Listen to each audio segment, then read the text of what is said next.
वह मार्ग, वह रास्ता, वह विधि, जिस विधि पर चल करके हम उस सत्य को साक्षात्कार कर लेते हैं, जिसके बाद में हमें दूसरे जन्म की कामना नहीं होती, दूसरा हमें जन्म धारण नहीं करना पड़ता। उसके लिए तुलसीदास कहते हैं, सिमट सिमट जल भरहि तलावा, जिन सज्जन सद्गुण परावा। अब एक चौपाई तुलसीदास जी ने कह दिया, सनातन के वृक्ष को हरा भरा करना है या अपने धर्म को पुष्पित करना है, पल्वित करना है, तो हमको क्या करना होगा? जिस तरह से बूंद बूंद सिमट सिमट कर तालाब भर जाता है और तालाब का जो जल अथाह होता है, उसी तरह से मनुष्य के जीवन में सद्गुण होते हैं। सद्गुण जो है वो धर्म के अंग हैं। सत्य है, शील है, धीर है, धैर्य है, गुरु की भक्ति है, दान है, संतों के प्रवचन उपदेश है। उन चीजों को सुन करके यदि हम अपने जीवन को जीते हैं, अर्थात सद्गुणों को धारण करते हैं, जैसा कि कहा गया, जिन सद्गुण सज्जन पर, जब सज्जन व्यक्ति होता है, जो सज्जन व्यक्ति होता है वो सद्गुण को धारण करने से सज्जन व्यक्ति बनता है। और जो दुर्जन होते हैं, दुर्जन व्यक्ति होते हैं, वो बुराइयों को धारण करके ही बुरे व्यक्ति बनते हैं। बुरे व्यक्ति के अंदर बुराई कहाँ से आई?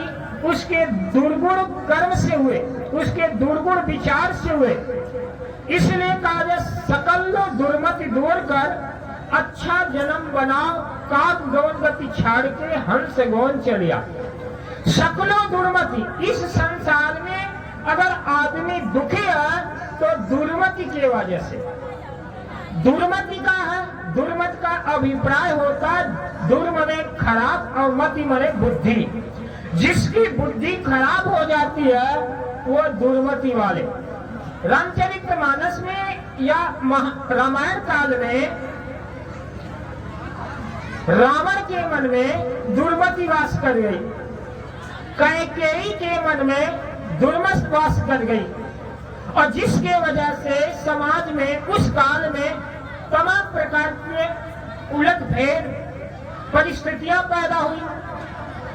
उसी तरह से आज ये मत मान लीजिए कि आपके घर में रावण नहीं है, आपके घर में विभीषण नहीं है, आपके परिवार में बुरे विचार के लोग नहीं है, वो घर की भी बात छोड़ लें। ये जो आपका शरीर है, ये आत्मा है, या आत्मा के अंदर ही, शरीर के अंदर तमाम प्रकार की आसुरी प्रवृत्तियां वास करती हैं। राम क्या है? उदाहरण के तौर पर अधिकांश देखते हैं लोग कि बाहर हम चर्चा करते हैं राम, हमारे अंदर जो आत्मा है वह राम का एक अंश है, और जो हमारे मन के अंदर जो सत्प्रवृत्ति है वह सत्प्रवृत्ति सीता है, वैराग ही भरत है, त्याग ही लक्ष्मण है।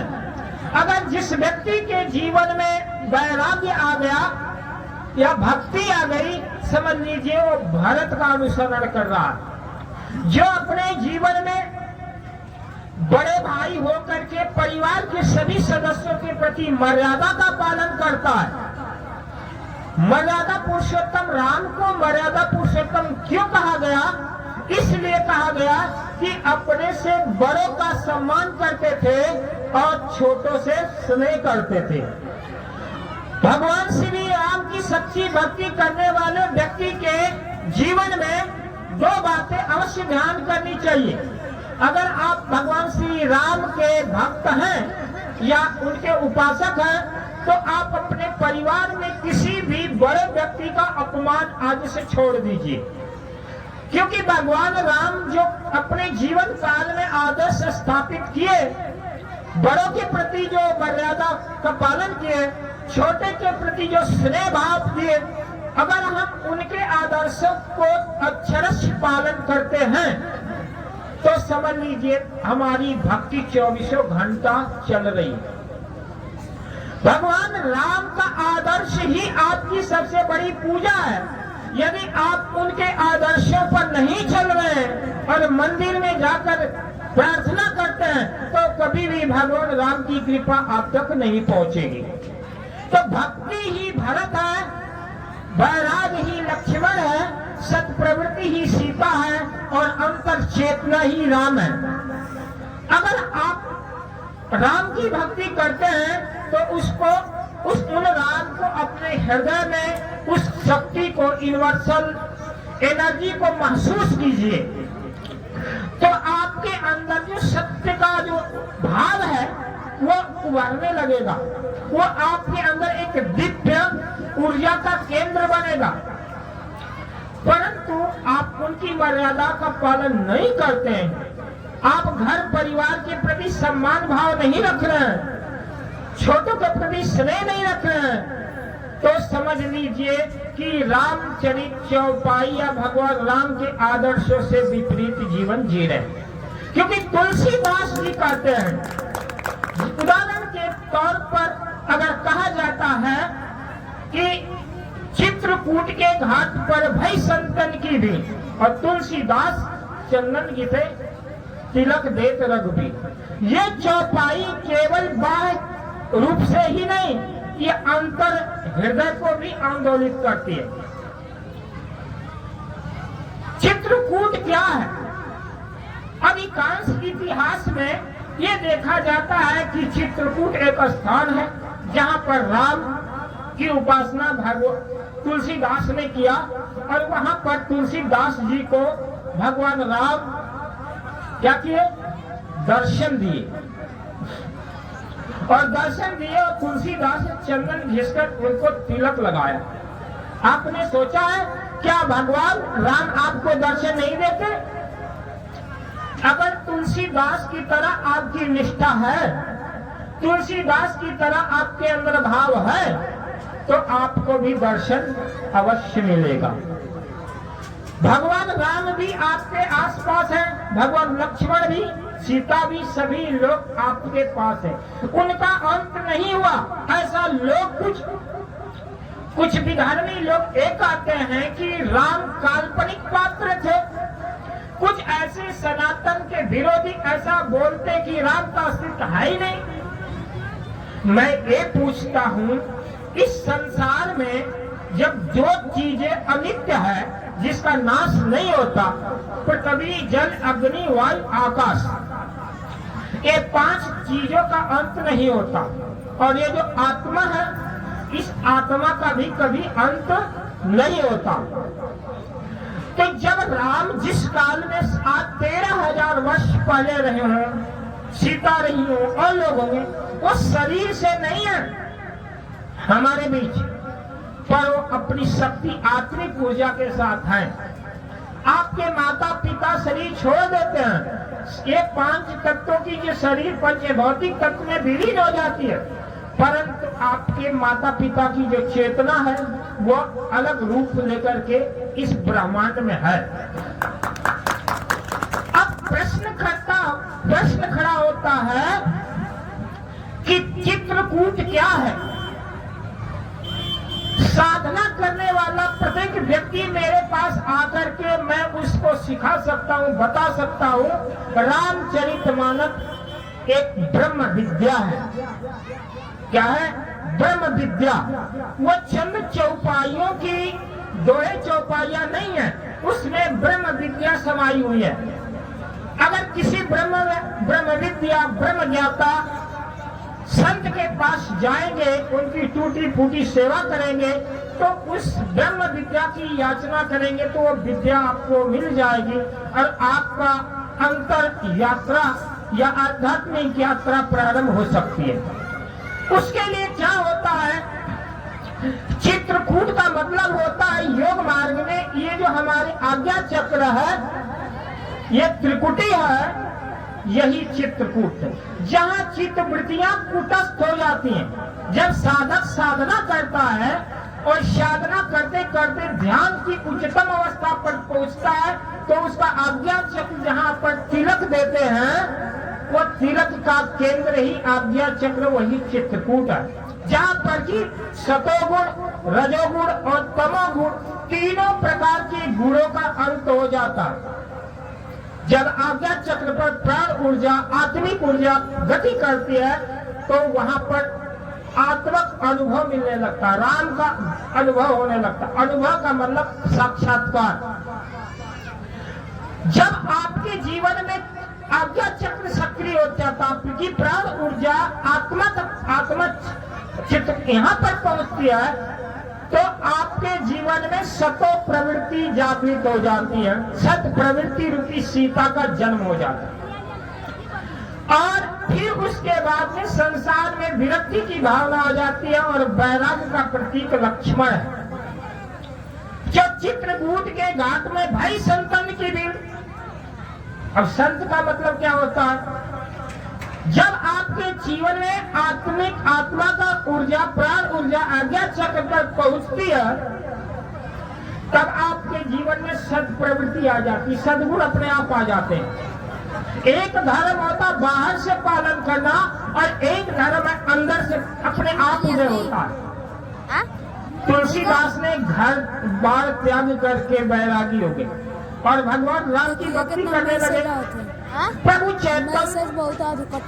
चैतन्य कृष्ण की भक्ति करने लगे और तमाम प्रकार के जो संतों ने भक्ति के मार्ग पर आया तो इसका अभिप्राय यह है कि उनके जीवन में पूरे जन्म का संस्कार उदय हुआ और उस संस्कार के उदय के वजह से उनके अंदर वैराग, सत्प्रवृत्ति और भक्ति अपने आप आ गई। कोई व्यक्ति घर से दुखी होकर के अगर घर त्याग करता है वो पक्का साधु नहीं हो सकता। जो व्यक्ति ज्ञान को अनुभव पा करके, समझ करके घर का त्याग करता है या गृह त्याग हो जाता है तो क्या होता है? अच्छा साधु।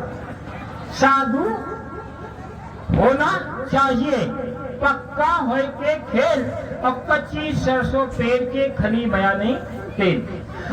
अगर वो पद के लिए, प्रतिष्ठा के लिए, मान सम्मान के लिए, धन के लिए अगर साधु धारण करता है तो उसको समझना चाहिए कच्चा साधु।